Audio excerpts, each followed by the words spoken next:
Hey Cinephiles, I'm JS. And I'm Emily. And today we have an instant trailer review for The Hunger Games Mockingjay Part 1. Trailer 1. So let's get looking at this. Okay, Lionsgate's new logo, gotta love it. First off, let's say Francis Lawrence said they want to keep this very similar to the book, and they're not going to change very much about it. Interesting. Okay. It's kind of a dark book, so it makes sense that it's kind of a dark start. Yeah, and that's what I wanted to say first and foremost about this. It looks like a very dark trailer. Yeah. Both aesthetically and thematically, as we'll come to see. And Joe Willems, who I believe was the DP on Catching Fire, is returning for these two films. So, I mean, it has that very shaky cam look at the right moments, which is, I think, half the battle. This is great. I know, I love this. He looks so evil. Those eyebrows. I know. Very arched eyebrows. Those eyes could just... I think people are already making this the wallpaper on their desktop because, yeah, he's very intense as President Snow. He's one of my favorite... Donald Sutherland. Yeah. Amazing. One of my favorite actors in this series, so... Where are we going here? Okay, so this is District 13. I've read the novel, JS has not. Yeah, so full disclosure. District 13 is now underground. They got Katniss out of the arena from Catching Fire, and they've taken her to District 13. The Capitol allowed them to keep District 13 going as long as they kind of disappeared, I believe.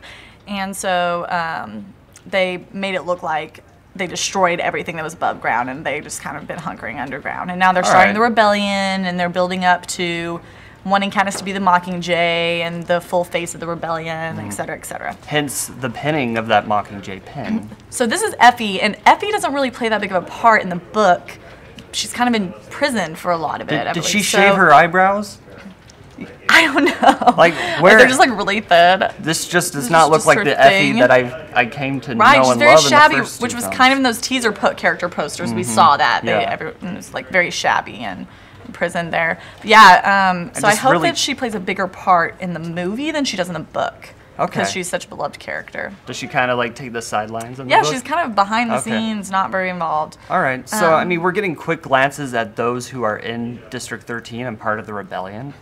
So this is BT. All right. And he won his Hunger Games from his knowledge of electricity, right? So he's the guy in Catching Fire who helps her figure out how to take down the force field. And now he has created them special arrows that activate with the sound of their voice. Like this one that she's twirling there. This one that she's twirling. So there are some normal ones, and there are some explosive ones, and some...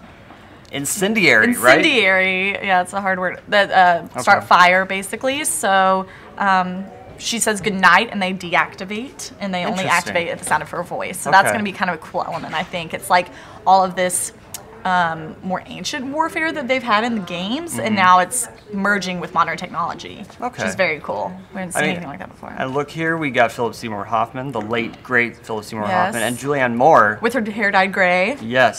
So, I mean, it's interesting because I've seen these two in, like, Paul Thomas Anderson movies together. Right. And now they're in a movie like this together, which is great. We'll talk a little bit more about Hoffman if we see him. Effie pinning the pin. So, wow, that is a lot of firepower. Right, so District 13 was the nuclear weapon district. Oh, right. So that's where all of this is coming from, basically.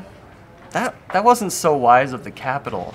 I don't think it was. No. I think if one district was going to open itself up to rebellion, this would be the one. So. Right, which I think they like agreed to leave them alone because they had this kind of firepower. Yeah.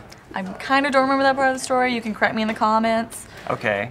So here's our look at the new arrows that BT created. And that is such a cool crossbow. That is really and cool. Yeah, we see the incendiary effect. Yes. Full action there. So, wow, I mean, this, I gotta say, is just bigger and badder in every way. Yeah, I mean, it's all been ramping up, so this is kind of, coming to the conclusion and the big... Yeah. And a lot of these just quick images of, like, we have lots of soldiers preparing for battle and everything. Yeah. Okay, so this is where we see Peta, and he is telling Katniss to stand down, basically. Okay. This is when Katniss first realizes that Peta is still alive, so it's this very crazy moment. Can we rewind a little? Sure. So, I mean, this is a very emotional moment Back for a little her, more. as you can see. Okay, going back.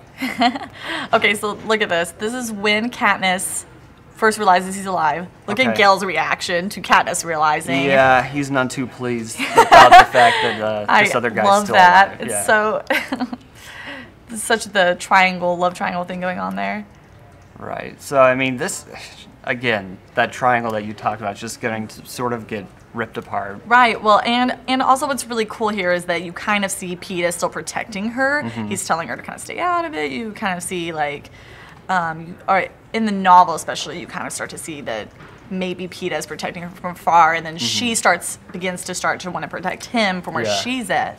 Okay. So The Stanley Tucci character, one of my favorites. I love his outfits. I mean, he's sort of there for the Capitol, always interviewing the people. I mean, I'm just really curious what Peta's doing here. Like, is he sort of their puppet now? Right. I mean, he has to do what they say, right? He's Yeah. captured. He's Okay. trying to play it to live and to keep Katniss alive. Jennifer Lawrence is just so great in this role. Like, I ever since we She is first saw great. her, like, out in the element hunting in that first movie, Yeah. like, I just knew she would be a great Katniss, and it looks like she's gonna do a little bit of that again in this film. Here's where she's giving her demands to them. This is in order for her to take on the Mockingjay role, because she's not quite sure she wants to play that role again, Okay. where she's being very fake in the front for an audience. So she's giving her demands. She wants them to not kill Peta, etc. So they're kind of hearing her out here in this scene. Okay, so I gotta say, a lot of these combat shots, like, you remind me of, Finnick. like, Alfonso Cuarón's Children of Men and Yeah, stuff like that. I mean, yeah. this war-torn landscape really looks cool. I can't wait for them Yeah, to it's- explore that. Very cool production design here. Yeah. There's Finnick. What a that great sad little moment for look. him. Yeah. Yeah. He's such a goofball. He's not as strong as he was in the previous film. Okay. This is where we see she goes back to District 12. Mm-hmm. There's a white rose left for her in her old house. And Mm. obviously President Snow left it there. It's kind of a symbol that he can get to her anywhere, anytime. That's It's a very creepy. significant scene, and it was the only scene we saw in the first teaser sneak peek for this trailer, which is, probably why they chose this specific scene. Is that a primrose? Or... Okay, I don't know. No, just not forget a big I asked. rose person. Okay. So here we go. Everyone's doing the 3-finger salute that Yes. this series has become known for. She's realizing that she does need to take on the Mockingjay role. Yeah. I imagine that if you see this in theaters, a lot of fanboys and fangirls are going to be doing that at the end of the trailer. as silly as that sounds, Especially in people are Los excited. Angeles. Yeah. Okay, so we got some type of... I mean, this is a lot of action set pieces here, which is... Yeah, and it's still very dark. The trailer has been dark throughout the whole thing. Mm-hmm. I wonder if the whole film will be very dark, because this point in the novel is just continuously kind of, I don't know. And luckily the film's not 3D, so it won't be even darker when people are wearing the glasses. Francis Lawrence did say, even though they want to keep it very similar to the novel, they Mm-hmm. want to inject a little warmth and a little more character, I believe. Okay. So, I don't know, that could be cool to see kind of how that happens. It doesn't look like it from this trailer. Yeah, but, not at all. There are 0 laughs to be had here. But I hope that we see that maybe in the next trailer. And what we just saw there was those incendiary Or maybe the arrows. explosive ones. Okay. Yeah. So there you have it. That's the trailer for the first full trailer that we've had for Mockingjay Part 1. Yeah. And as you'll see here at the end title cards, it comes out on November 21st. Tickets go on sale October 29th. So hashtag the Mockingjay lives. There you go. Thanks for another edition of Instant Trailer Review. I've been JS. I'm Emily. Take care.